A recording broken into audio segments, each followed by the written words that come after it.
Just before the final race of the season, I was pretty much burnt out on this project, ready for a break. But with the successful run comes a new burst of motivation and about 1,000 things we realized we need to change before next season. So we're going to jump into this one more time before the car goes into winter hibernation. I have done lots of analysis on this car to make it as fast as possible, but this car is not this car.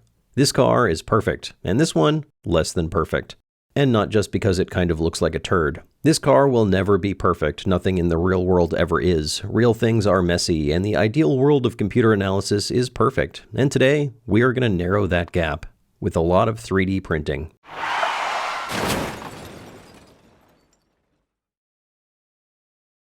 Aerodynamics is chaos. There are countless particles of air swirling and tumbling down the body of this car as it drives down the race course, and the best we can do is to broadly estimate the average behavior of 1 billion of them at a time. It is an inexact science. The analysis I previously did on this car all presumed perfect junctions at the body panels, no leaking from air gaps and no openings in the body, and the real car has all of those things in abundance. We can look at 2 analyses back to back, one with openings for the wheels to come out the bottom and one with magic wheels that teleport themselves through a perfectly sealed body. And as you can imagine, the magic wheels are a lot better. I do not have magic wheels. Nor do I have a perfectly sealed car body. So we have to make the body as sealed up as realistically possible, preferably without puncturing a tire at 200 miles per hour. This is a challenge because the tires move. The front ones steer and the rear ones to adjust the chain tension. They also grow in size. As the vehicle accelerates, the centripetal acceleration pulls the rubber away from the wheel, making the tires slightly narrower and noticeably taller. So we got to get accurate data about the location of the tires in every position. Then we have to estimate the tire growth from the centripetal acceleration. Then we have to design a closeout to block as much of that area as possible. And then we have to make it out of something that won't slice a tire because we messed up somewhere along the way.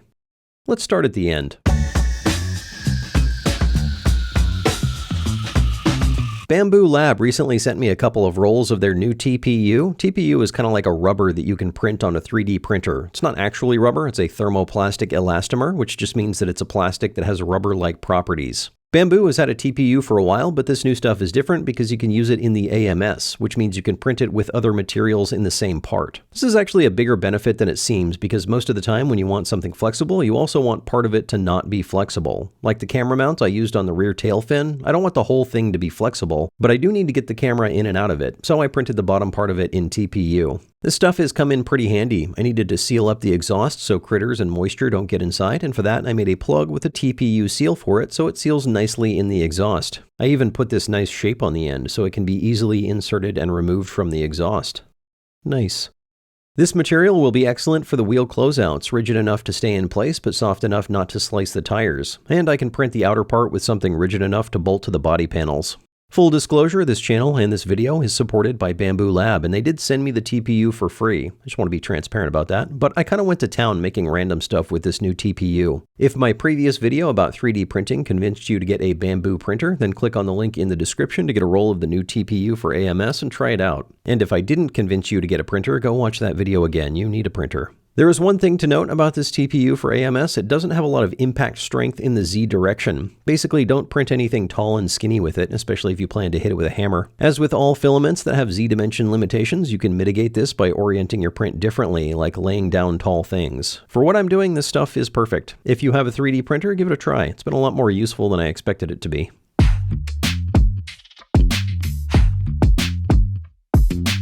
I ran some analysis on this car with different openings for the body for the tires. First, I tried the magic no opening where the tire and the body occupy the same space at the same time. This is fantastic, the lowest drag for this shape. Unfortunately, it is against the law of physics. What's possible is this, and I know it's possible because that's what I had on my car when I ran in the desert a few weeks ago.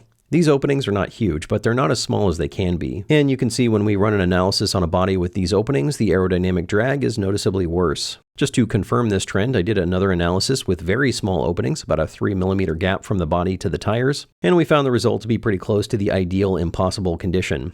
But realistically, that's also impossible, especially on the front tires because the car has to steer. It doesn't steer very much. In fact, it has a turning radius only slightly smaller than the length of a football field, but it does steer. And I know some people are going to suggest that I make closeouts that move with the steering, but I'm not going to do that because I promise it is more complicated than you think it is. And I don't want that stuff near my tire when it's spinning at 200 miles per hour.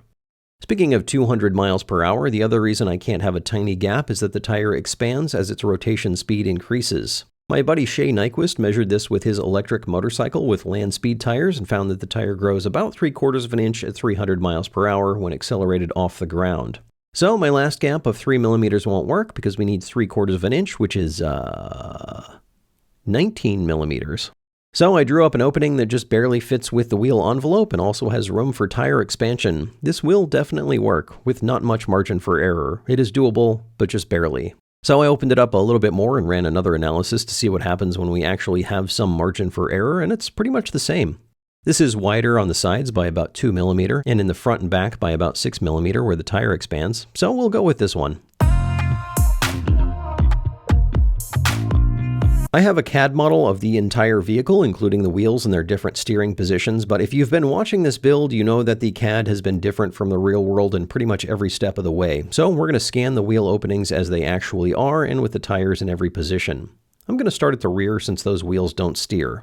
It's hard to work directly with the scan data, so I drew up a body with wheels that are pretty close to the scan data, certainly within about 1 millimeter, or for us Americans, about 3,200 microfeet. So all that stuff we just did on the CAD model, we have to do again with a new CAD model that is based on actual scan data. Probably should have done this in the first place. I drew up a new tire that expands in the middle by the same amount that Shay saw on his tire, about 3/4 of an inch, and revolved that around to clear the spacer we're going to add to the closeout of the front of the tire. I did the same on the rear spacer, except that I increased it to a full inch. I want extra clearance on the rear because when the tire rotates, if it contacts the front of the closeout, it will just rub on it a little bit. But if it contacts the rear spacer, it could grab it and pull it and everything behind it into the tire, deflating the tire and causing me to wreck at 200 miles per hour, which would have a negative effect on my top speed. I need to make these adjustable. The rear tires don't turn, but they do move forward and backward with the swing arm. This is for chain tension adjustment. Since I can secure these and they don't move while the car is driving, I can make them adjustable to close the gap as much as I need after I set the chain tension. And since the front and rear move forward and back, I'm just going to make the sides separate pieces. The sides are printed in 2 different materials, with the lighter gray being the TPU.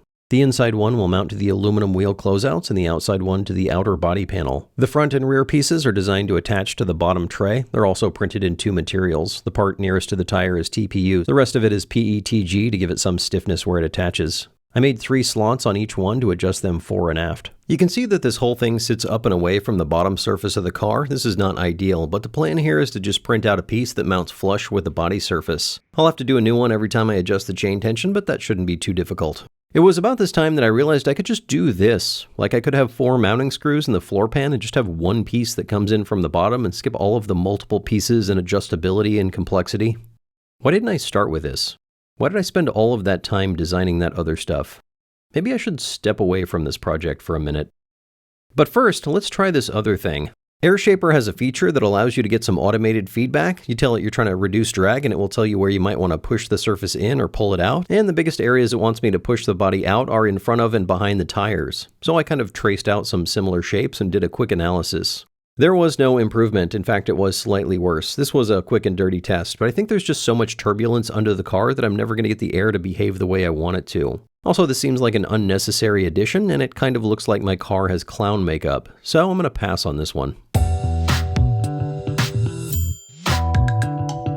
Before we took the car off the trailer, we decided to weigh the loaded trailer and then also the unloaded trailer and also the car itself. Probably could have skipped one of these steps with some math, but we could also skip doing math by just weighing all 3.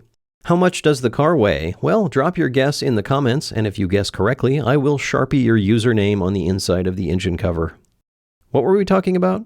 Oh yeah, aerodynamics. The wheel openings aren't the only thing making my actual drag coefficient different from ideal. There are some other openings. That fire door I made is not sitting exactly flush, and there is surely air bleeding out from around the edge. So I printed a new one with a slightly squishy TPU perimeter, although I probably need to make this with something even more squishy. The rear stabilizer got mounted with slightly too much pitch. I don't really want to mess with the structure to fix this, so I'm going to sand down these edges, scan it, and print a spacer that blends it all in nicely. I also had a problem with dust coming in the driver compartment. Most of it was from this hole, so I plugged the other side. But since dust was collecting on the windshield just behind the driver air duct, I added a piece to direct air away from the windshield coming in from that duct. A little dust in the cabin is fine, as long as I can see out the front. Speaking of printing, I have printed Superfast Matt Christmas tree ornaments, and one person will get an extra gold color one. Will it be you? Statistically, no. But it might be. But it probably won't be. I will be shipping these on December 3rd, so order before then or you don't get one. My mustache up here worked pretty well in keeping the dust out of the driver compartment. It's very dirty in front of the wall and less dirty behind it. There is a pile of dust here, but it didn't make it much farther back than that. I think the brushes took out some of the momentum and turbulence, so the dust kind of just settled right behind it. I think I'm going to replace this with a bulb seal, but I might design and print one that exactly fits the gap. The rear will also need a new seal because the one I used didn't even cover the distance to the body. There was a gap of around 5 millimeters, or for those of us in the States, about 3.1 times 10 to the negative 6 miles. Interestingly, the dust didn't really make it past the tire closeouts, even with the gap. I think because the NACA I'm using for the engine inlet is flowing way more air than the engine needs. It's not sealed up to the engine inlet, so I think it's just creating a high pressure area in the engine bay. That, coupled with the fact that the rear of the car is low pressure, means that the dust that gets kicked up by the rear tires just gets sucked out the back of the car. I purposefully made this duct bigger than it needs to be, knowing that I could print an insert that effectively makes it smaller. I need to figure out a good way to determine its ideal size. But that, and really all of this stuff, comes later. Much later. Because I am taking a break from this car. It is going under the workbench. But I will not forget about it until the last second, probably. I do want to pull this out in about 2 or 3 months. But until then, we will be focusing on other projects.